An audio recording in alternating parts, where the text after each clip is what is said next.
aí, tudo beleza? David Art aqui do Chief of Design. Estou gravando mais um vídeo para você, mais um vídeo dessa série sobre movimentos artísticos, sobre história da arte. Vamos falar sobre o pós-impressionismo.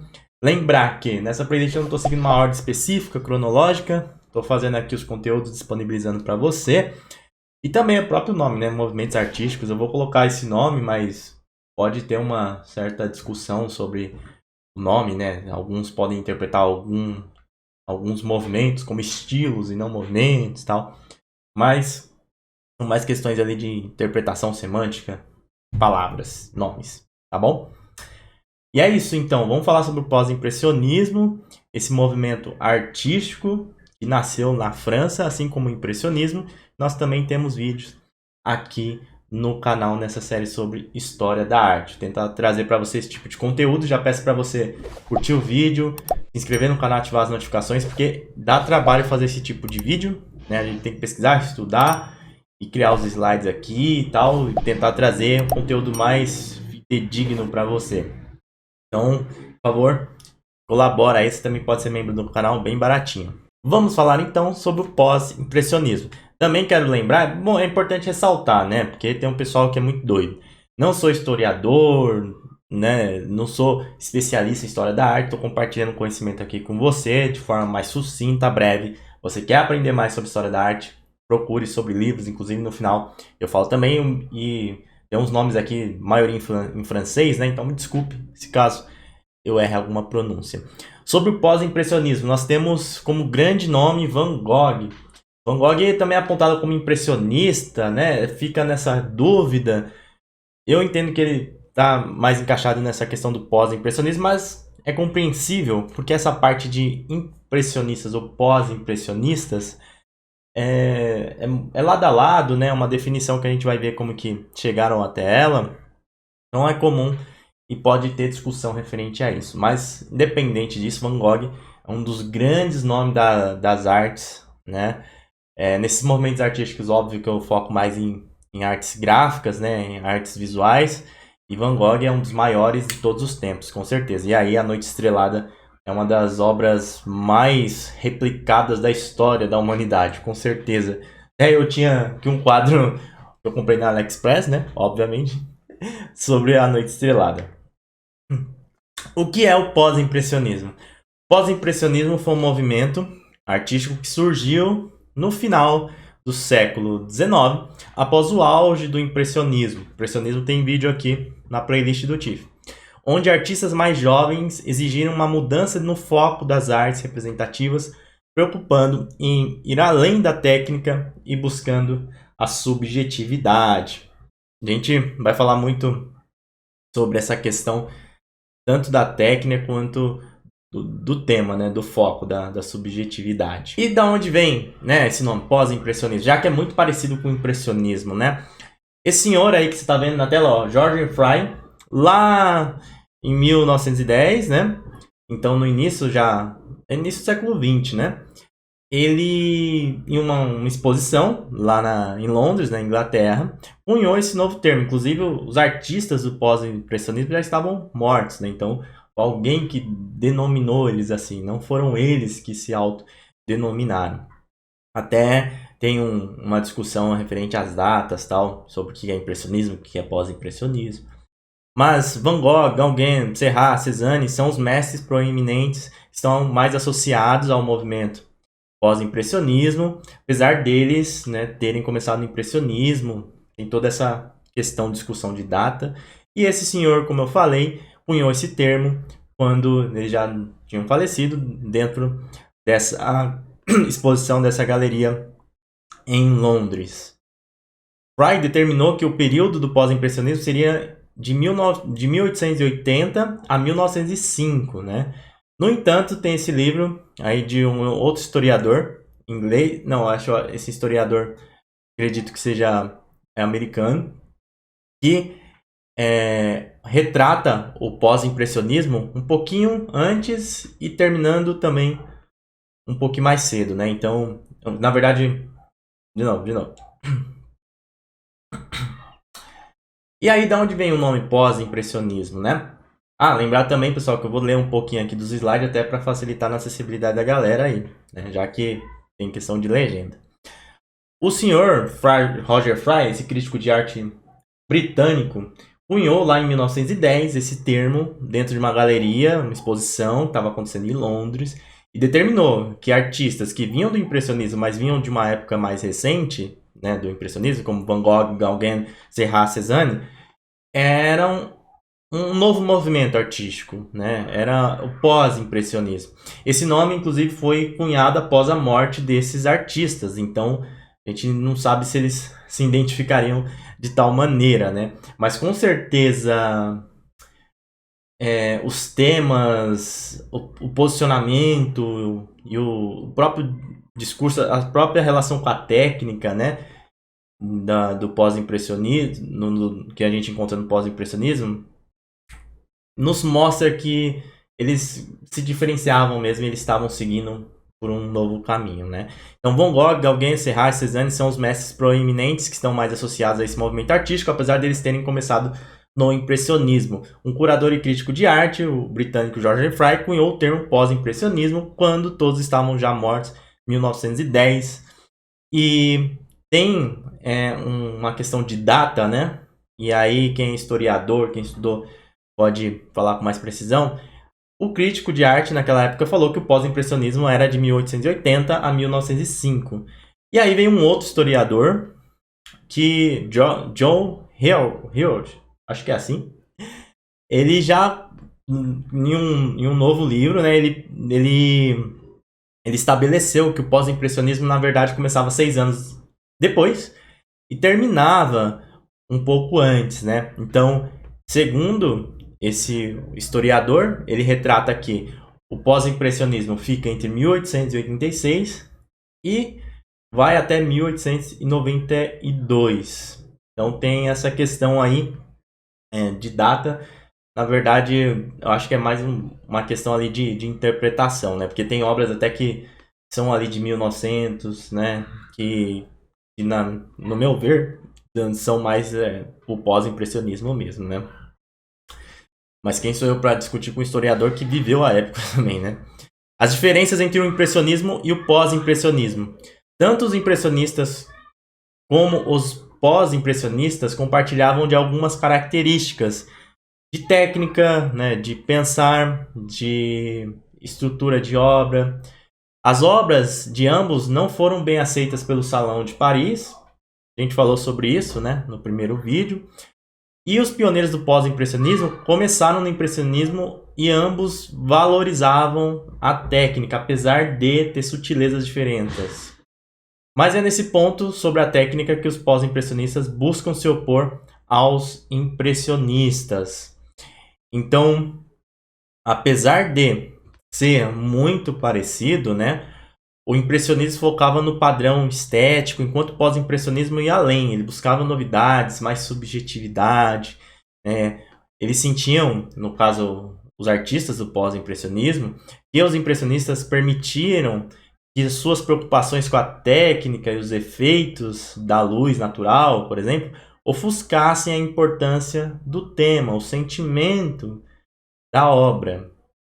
E esse é um ponto que difere realmente do pós-impressionismo para o impressionismo que como eu posso dizer, tradicional, é o primeiro. Então, aqui nessa obra de Serrat, a gente já vê uma questão que tem novidade na técnica, né? Tem uma abertura maior, tem mais não diria usar fazer de novo, tá? Entendeu? As diferenças entre o impressionismo e o pós-impressionismo. A grande diferença mesmo, obrigado à última inscrição, está referente à ousadia. Os pós-impressionistas era mais ousadia e alegria. Quer dizer, nem tanta alegria assim. Mas eles tentavam ir além um pouco na técnica. Davam mais margem, tanto para os assuntos, para os temas das obras, quanto para as técnicas. Então, as obras de ambos não foram tão bem aceitas assim pelo Salão de Paris, né? E os pioneiros do pós-impressionismo começaram efetivamente no impressionismo, né? Deriva deles. E ambos têm grande apreço pela técnica, só que o pós-impressionismo ia mais além, né? É nesse ponto sobre a técnica que os pós-impressionistas buscavam se opor aos impressionistas, né? Porque eles alegavam, eles tinham um pensamento que o impressionismo era uma coisa mais fechada ali, apesar de já ser um movimento revolucionário, né? Comparado com a arte tradicional da época, mas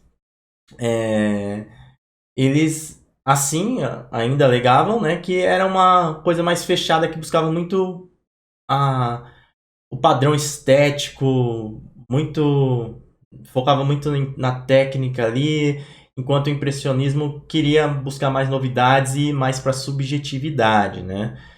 Então os pós-impressionistas continuaram usando, bebendo da fonte do impressionistas, só que dando mais margem, dando mais espaço, né, para a arte. E aí, né, eles sentiam, os pós-impressionistas, que os impressionistas permitiam que as suas preocupações com a técnica e os efeitos de luz, por exemplo, natural, ofuscassem a importância do assunto. E aí a gente tem várias obras de Van Gogh, né, onde nós vemos uma coisa mais solta, né, uma pincelada mais solta, umas linhas, entre aspas, ali mais tortas, né, uma coisa mais orgânica. Inclusive vemos novas técnicas, né? Essa tarde de domingo de Serra mostra o pontilhismo, né? E foi um novo jeito de se pintar, né? Ainda pintura a óleo, mas já com o pontilhismo, né? A gente percebe aqui, deixa eu dar um zoom, que é muito parecido com o impressionismo, né? Aquela pincelada um pouco mais solta e tal. Mas são pontinhos, né? Então é parecido, mas não é igual. Aqui dá pra ver bem que é porque é bem pontilhismo, né? Os pontinhos mesmo. No, no impressionismo, até outros artistas do pós-impressionismo é um pouco mais longo, né? Mais solto. E os pós-impressionistas viam o movimento anterior como algo frio, como já deu para perceber, que não retratava os acontecimentos sociais, não se aprofundava nos temas e emoções, não expressava o íntimo do autor. Quando o pessoal fala sobre arte, design, né, esses são dos pontos que dá para rebater, né? A arte, ela retrata, ela expressa também a vontade, o sentimento do artista que está fazendo, né?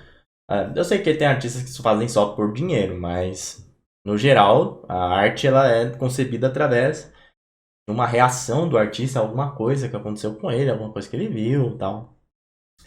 E design não, né? Design é um facilitador, é um resolvedor de problemas, né? E aí a gente tem uma obra aqui de Rousseau que é muito interessante, né? Não porque o leão tá comendo bichinho aqui, não é isso? Mas porque olha o estilo como é diferente do impressionista. Olha, tem uma onça ali, tipo um leopardo, né? Tá vendo? Dá pra ver aí no meio das folhas? Quase não dá pra enxergar ele, né? Tem outros animais aqui também, ó. Escondidos. Ó, um pássaro aqui. Um outro pássaro no meio das folhas, né? Aqui uma coruja. Essa obra acontece bem diferente do que a gente está acostumado sobre o impressionismo, né? E essa é uma das particularidades do pós-impressionismo. É dar margem, é abertura para novas possibilidades, novas técnicas, né? O impressionismo já veio um pouco essa abordagem, né? Mas ele acabava seguindo um padrão, tirando uma obra ou outra, né? Mas é sempre aquele padrão de pincelar tal. Aqui não, aqui tá bem diferente, tá meio cartunesco, né? E é de 1905. E as principais ideias ou ideais, né, do pós-impressionismo? Os pós-impressionistas rejeitavam o interesse em retratar o mundo observado, preferiam olhar para suas memórias e emoções para se conectar com o espectador em um nível mais profundo. Eles abandonaram a perspectiva tridimensional tradicional e rejeitaram a clareza da forma que anteriormente servia para distinguir os elementos mais importantes de uma linguagem, de uma imagem, né, dos menores. A gente percebe algumas situações, né, onde ele não fica preso realmente aqueles padrões existentes, né? E a gente tem uma obra de Edgar Vuillard, acho que é assim que se fala, o autorretrato. E a gente vê essa questão de perspectiva, né? Essa questão também de, de se conectar com si mesmo, né? Suas memórias, suas emoções nessa obra. Mas apesar dela ter um traço um pouco mais tradicional do impressionismo. E continuando sobre essa questão dos ideais, né? A gente tem questão dos efeitos ópticos, né? Da cor, que tinham muito essa visão no pós-impressionista, no pós-impressionistas, como Cézanne, Serrat, Signac. Em vez de meramente representar seus arredores, né, eles contavam com as interrelações de cor e forma para descrever o mundo ao seu redor. Essa obra aqui é bem interessante, né? Ela se assemelha a um pontilhismo, né? Apesar de ser um pouquinho mais solta aqui a pincelada, né? E a gente vê aqui essa obra, é uma baita obra para você aprender sobre cores, né? Aqui, cor complementar é a relação entre as cores, harmonia triádica, muito bom. Apesar dos vários estilos que nós tínhamos, né, a maioria dos pós-impressionistas se concentrava na forma abstrata e no padrão da aplicação de tinta na superfície de tela. Cézanne era variado, né? Ele tinha essa capacidade aqui, ele tinha obras com características, com técnicas diferentes, né? E outros pontos presentes no pós-impressionismo, o subjetivismo, a valorização de temas do cotidiano, a liberdade cromática, a valorização da luz e textura, técnica pontilhista que a gente viu, bidimensionalidade em detrimento da perspectiva. Aqui a gente vê essa questão da bidimensionalidade, né? Essa obra de Maurice Denis, que parece um tanto paralaxe. Sabe aquele efeito paralaxe que é nos desenhos da Disney? A gente vê em sites. Teve uma época que era muito forte em site, assim. Foi um efeito que a galera aplicava muito em site. E aqui percebe-se isso daqui, né? É bem interessante. É meio paralaxe aqui, então, quebrando essa questão, dando valor à bidimensionalidade em detrimento da perspectiva. Conceitos e estilos do pós-impressionismo, né? Então vamos falar sobre pontilhismo, né? Serrat desenvolveu o estilo de pintura conhecido como pontilhismo, que se refere ao uso de um ponto ou pontos como base para a construção de uma pintura. Foi através desse estilo que se deu o anúncio de uma nova tendência que rompia com o impressionismo, né? O pontilhismo é diferente, realmente, das obras mais importantes ou mais conhecidas do impressionismo, né? Mas ainda assim eu vejo um quê de impressionismo, né? Assim, falar que o pontilhismo não vem do impressionismo, na minha opinião, não dá, né? Mas realmente é uma abordagem diferente, né? Serrat explorou uma nova abordagem científica para a representação da cor e ampliou os interesses dos impressionistas na questão óptica, né? Ótica. O conceito por trás dos pontilhismos consiste em usar pequenos pontos de cores lado a lado muito próximos sem mesclar as cores, causando um efeito óptico nos olhares, né? Nos olhos dos espectadores. Esse efeito é produzido justamente pela proximidade dos pontos coloridos construídos na imagem. Então, veja que a gente começou aqui com Serrat, mas tem outros artistas, né? Que seguiram na mesma caminhada, na mesma técnica. E aí, nós temos Van Gogh e o japonismo. No final do século XIX, ocorreu uma entrada de mercadorias e artes japonesas no mercado europeu, iniciando assim o japonismo. O japonismo é uma interpretação europeia, né? De estilos artísticos japoneses em objetos de arte ocidentais. Van Gogh foi influenciado por uma variedade de fontes, entre elas seu amor pelas representações estilizadas das gravuras japonesas de ukiyo-e, acho que é assim que se fala, gênero de xilografura em pinturas que prosperou no Japão entre os séculos 17 e 19. Eu acho muito bonito também, né? Aquele ali, ó, a xilogravura e a pintura dessa época, né, do Japão. É muito interessante mesmo, é muito bonito, né? Inclusive eu vi uma obra, eu vi alguma coisa no Behance recentemente, um, eu acho que foi tipo uma identidade visual, não lembro o nome, tipo foi meio que no explorar de Behance. E a pessoa tinha esse estilo assim muito parecido. Na hora que eu olhei, eu falei, nossa, isso daí é. Não falei japonês, mas eu falei, nossa, isso daí é Japão puro, assim. E eu acho muito interessante, né, esse estilo gravura japonês. E Van Gogh bebeu também um pouquinho dessa fonte. Gauguin e o sintetismo. Você vê que pós-impressionismo, né, deu margem realmente a novidades. E no outono de 1888, Van Gogh e Gauguin partilhavam um pequeno apartamento em um estúdio em Arles, no sul da França, e eles compartilhavam interesse em conteúdo simbólico, imagens que foram abstraídas de suas aparências naturais. Gauguin desenvolveu essas ideias ainda mais em sua teoria do sintetismo. Pode ver mais sobre esse artista, Gauguin, também sobre Van Gogh. Tem muito conteúdo, material sobre eles, principalmente Van Gogh, né? Tem filme, eu acho que tem mais de um filme. Vive tendo exposição. Inclusive agora, em 2022, teve uma obra que foi descoberta, né? Um autorretrato de Van Gogh, que ele... O pessoal lá de restauração de arte estava fazendo um raio-x em uma obra, eu acho que é uma obra dele, né? E descobriu que por trás tinha um autorretrato dele, ele ainda com a orelha, né? Porque tem autorretratos dele sem a orelha que também são bem famosos. Então Van Gogh é um artista muito explorado e ele também tinha essa questão, né, de reutilizar papéis ali para poder criar as obras, enfim. Mas o pós-impressionismo tem muito conteúdo para você aprender. Continuando, Gauguin frequentemente descartava sombreamento, modelagem em perspectiva de ponto único, em vez disso usava cores puras, linhas fortes e bidimensionalidade plana para provocar um impacto emocional visceral. E segundo os princípios do sintetismo, a forma visual é determinada por uma síntese dos seguintes elementos: a aparência externa da forma natural, os sentimentos do artista e as considerações estéticas de cor, linha e forma.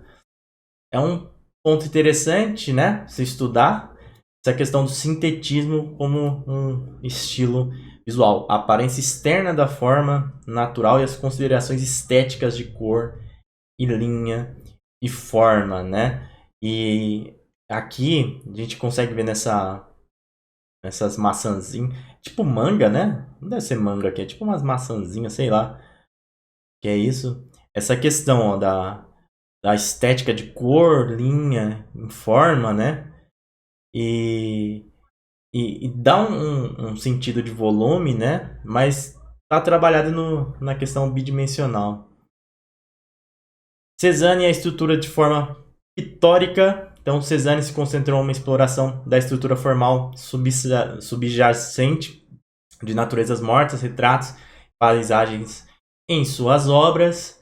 Talvez do pós-impressionista, né, seja o artista que mais fez retratos, na verdade fez mais paisagem, né, mais paisagens em suas obras, e ele sugeria que a paisagem fosse construída a partir dos componentes geométricos mais simples, tratando da natureza em termos de cilindro, esfera e cone. Se você estudou desenho, né, algum momento da sua vida, você acabou caindo um pouco nessa questão, né? Partindo das formas básicas ali, tentando simplificar ao máximo para depois você ir adicionando acabamento e detalhe. E também, continuando aqui com Cézanne, ao usar planos de cor para criar essas formas, ele fundiu parcialmente partes de figuras em seu primeiro plano com elementos do fundo, unindo superfície e profundidade. Cézanne forjou uma ligação entre o impressionismo e o cubismo. O cubismo, não vou prometer que é o próximo movimento que eu vou falar aqui, mas é um dos próximos movimentos que falaremos aqui no canal e muito interessante, tem muito conteúdo da hora para falar sobre o cubismo, né? Suas inovações foram tremendamente influentes para os mestres da modernidade, né, como Picasso. Picasso chegou a chamar de Cézanne de o pai de todos nós, né? O privativismo de Rousseau.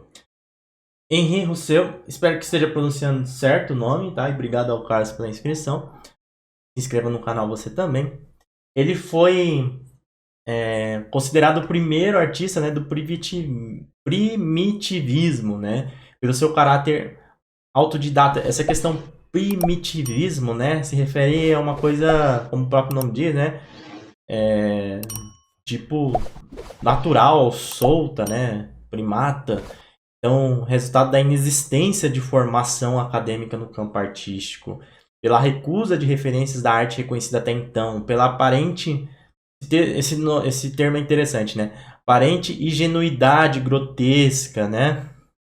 As formas simplificadas e abstratas e os padrões de superfícies que se fundem nas imagens pintadas derivam apenas da imaginação de Rousseau. E eu não sei você, mas eu vejo, sei lá, um pouco de Dalí, assim, sabe? Aqui nessas obras dele, esse estilo. Eu vejo um pouco de Dalí, apesar que Dalí veio depois, né?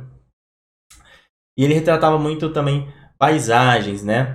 Talvez seja uma briga aí, quem retratava mais paisagens. E as suas paisagens evocativas e cenas de selva baseavam-se em suas interpretações de seu subconsciente e não do mundo ao redor. Até porque na Europa, né, não tinha essa vastidão, né? Não tinha essa fauna, nem nada do tipo. Tipo um gato aqui, ó, tocando uma flauta, né? Por isso que vai ter um pouco de Dali, né? E imagina se ele conhecesse o Brasil, não sei. Eu não devia conhecer o Brasil, mas imagina se ele conhecesse o Brasil, né? Ixi, aí queria criar uns negócios doidos. Sua representação do reino dos sonhos em um estilo singularmente intuitivo, essa palavra talvez resuma, né? Essa questão aqui do primitivismo, né? O intuitivo. Provou-se ser altamente influente para o fauvismo, cubismo e surrealismo, né? Como eu falei, né? Tinha um pouco de Dali. Dali, na verdade, pegou um pouco daqui. Principais artistas, né? Já falamos sobre eles. Então, tem Van Gogh, Gauguin, Serrat, Cézanne, Rousseau, Vuillard, e por aí vai. E da próxima vez vou trazer um professor de francês aqui para falar para mim os termos certinhos. As principais obras você pode encontrar na internet, pesquise, aprenda mais sobre. Tá? A Tarde de Domingo, com certeza é uma das principais obras quando você fala do pós-impressionismo, né? E ele essa obra é a representação ali mais forte do pontilhismo, né? Quando a gente fala de pontilhismo, sempre vem essa obra, e sugere essa obra. Embora a imagem contenha os elementos impressionistas de luz e sombra e represente as atividades de lazer da burguesia parisiense, assim como o impressionismo também pegava um pouco, é um dos primeiros exemplos da reação artística ao movimento impressionista, né? Ele compôs toda a cena a partir de uma série de pequenos e precisos pontos de cor. Ao ver a pintura de perto, ela se torna nada mais do que uma matriz quase abstrata de cores semelhantes a um bordado. Talvez um bordado, né? Parecido com bordado, seja uma boa analogia. Mas quando visto a uma distância apropriada, no entanto, domingo à tarde, percebe-se a obra em foco.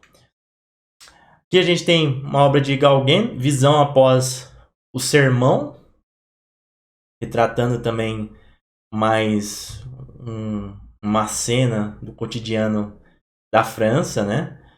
E, Gauguin estudou na Bretanha, no norte da França. Bretanha eu acho que era o lugar lá que os vikings invadiram a França, não é? Você que assistiu Viking e estudou um pouquinho das histórias nórdicas aí, diz aí. Onde a história e os costumes únicos representavam um certo grau de liberdade espiritual e franqueza primitiva para Gauguin. Enquanto estava lá, ele pintou Visão após Sermão.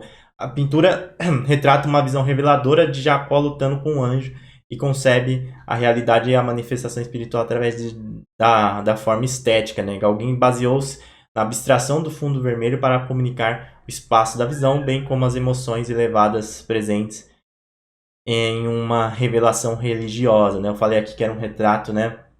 Mas eu não percebi ali que era do cotidiano francês, né? Mas as características aqui das mulheres, né?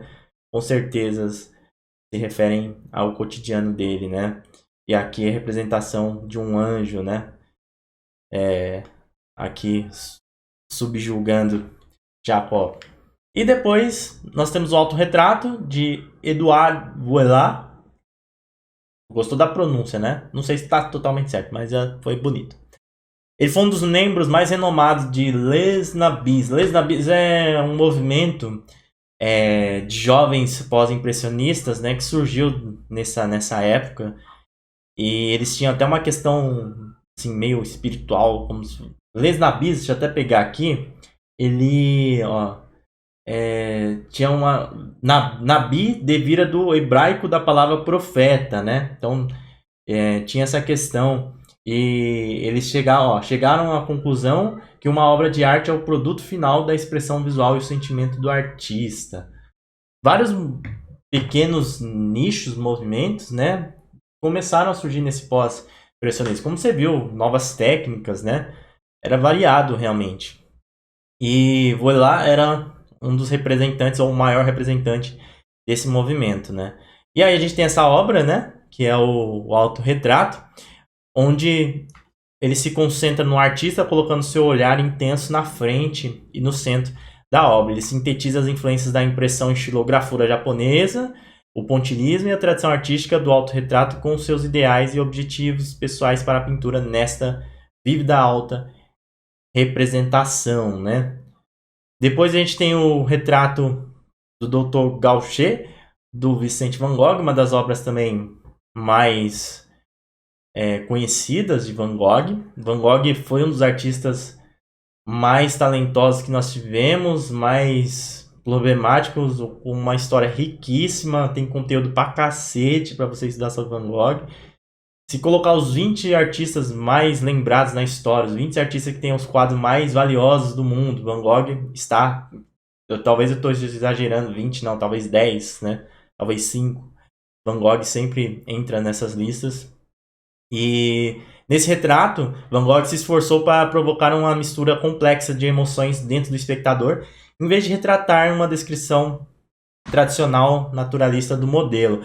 Van Gogh sintetizou a rejeição da observação ótica impressionista em favor de uma representação emocional, carregada, que atraía o coração do espectador e não só a sua mente. E aqui a gente tem essa obra aqui também. As obras de Van Gogh, para você estudar sobre cores também, essa questão de harmonia das cores, é sensacional. Você aprende muito, né? A gente está chegando já no final. Tem o Moulin Rouge, esse cartaz, né? E pôster, né? Que foi desenhado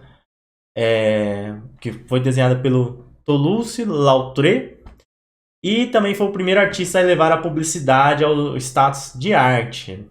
Né? Essa mudança extraordinária na história da arte acabou eliminando as fronteiras entre a arte da alta pintura, desenho, escultura, e a arte dos cartazes, dos logos, né? E outras formas visuais. Essa parte de logo, né, que a gente tem deriva da arte, né? Obviamente, né? Tem ligação intrínseca com a arte. E um dos pontos dentro dessa história que a gente pode falar, né, não necessariamente sobre a história da arte, sobre a história da marca, né, porque marca é um negócio bem antigo, mas sobre a representação mais pensada, né, mais bem acabada artisticamente, né, representada ali num logotipo, um dos pontos que podemos citar seriam esses. Embora Lautrec se concentrasse em cenas da cidade moderna, como os impressionistas, ele revolucionou o assunto. Ele usou silhuetas nítidas e abreviou nitidamente a profundidade do plano da imagem para transmitir o ritmo acelerado da vida contemporânea. Mais uma obra aqui de Cézanne, os grandes banhistas, né? Outra obra super famosa de Cézanne. Muitos consideram os grandes banhistas a obra-prima definitiva de Cézanne. Ele empregou a técnica de construção de imagens visualmente complexas compostas por formas simples, linhas e formas geométricas construídas a partir da tela com empastamento espesso, né? Nessa obra, ele empregou um efeito visual em que as formas dos corpos dos banhistas em primeiro plano se fundiam aos galhos das árvores na paisagem atrás deles, né? A gente consegue observar essa característica aqui, ó. A mulher, o cabelo dela aqui também. A gente encara, né? Ver o corpo da mulher aqui. É referente, né? A questão da cor, né? Mas parece que tá tudo integrado, né? No mesmo plano. Não Se esse daqui tivesse um pouquinho mais escuro, a gente não ia conseguir saber diferenciar, né? Como algumas partes aqui, ó, de homens, mulheres, né? A gente acaba tendo dificuldade para diferenciar ali o que é planta, o que é pessoa, né? Ele utilizou o mesmo tom para criar tudo. A ambiguidade espacial dos banhistas e a ênfase de Cézanne na estrutura formal abriu caminho para as experimentações visuais do cubismo. O sonho de Henri Rousseau, a gente já falou sobre Rousseau bastante, né?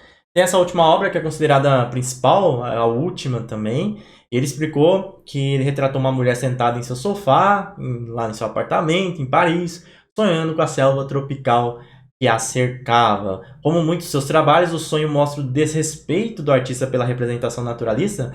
Naturalismo é um outro... eu não sei se é um movimento, se pode se chamar assim, né? Mas um estilo, uma tendência, né? Também foi cunhada ali na França no final do século XIX, ou na metade do século XIX. Essa obra é de 1910, ó, então dá para falar sobre isso, né? Porque Rousseau já estava vendo esse movimento naturalista, que tentava representar de forma fiel ali o retrato, né? Então, retratar de forma mais fiel e objetiva possível, mais inclusive do que o realismo. Eles tinham essa perspectiva, né? Então, por isso que tem essa palavra que eu mostro, o desrespeito do artista pela representação naturalista, né? Então, o incômodo dele, talvez com aquela tendência naturalista, né? E o contraponto dele fazendo essas representações surreais. Bom, Roger Fry cunhou o termo pós-impressionismo, né? Mas ele reconheceu que a imprecisão do termo evidenciou a disparidade dos diferentes estilos. A gente viu isso, né, através dessa aula, muitas diferenças de estilos, técnicas diferentes, né? E apesar das variações de estilos, a lógica geral traçou a progressão para longe do impressionismo, né? Porque o impressionismo é algo mais fechado em todos esses aspectos, né? Pós-impressionismo, como você viu, deu margem a vários outros movimentos que viriam depois, né? Então, em 1910, movimentos como o fauvismo, o expressionismo, o cubismo já dominavam a vanguarda europeia, né? E com certeza o pós-impressionismo começou a abrir todo esse caminho para esses outros movimentos e estilos artísticos. Cada novo desenvolvimento nesses grandes movimentos foi construído sobre o simbolismo e a estrutura defendido pelos diferentes estilos dos pós-impressionistas. Se você quer aprender mais sobre a história da arte, sobre pós-impressionismo, sobre impressionismo, tem alguns livros. Esse livro aqui é de cabeceira, ele é bem resumido mesmo assim, né? Mas dá para aprender sobre arte, breve história da arte, um resumão, assim, você não sabe nada sobre arte. Aqui tem as principais obras, fala os principais artistas de forma bem sucinta. Sobre Van Gogh, né, e consequentemente o pós-impressionismo, tem filme, tem exposição, tem documentário, então fica muito fácil de você conferir. Também tem esse livro Tudo Sobre Arte, não sei se está fácil de encontrar, mas que também você vai aprender sobre arte, sobre história da arte, beleza? Obrigado por ter ficado até agora, espero que você tenha gostado da aula, espero que você curta o vídeo, se inscreva no canal para poder trazer mais conteúdo sobre. Se você gosta de conteúdo assim, né, comenta aí, compartilha, para que eu possa trazer mais conteúdo sobre esse tema, sobre essa playlist de História da Arte, tá bom? Então, segue a gente também nas redes sociais, Instagram, TikTok. Você pode ser membro do canal bem baratinho. E é isso, eu vou indo nessa, estudar e galuxo sempre. Forte abraço, fica com Deus, até mais, valeu, fui!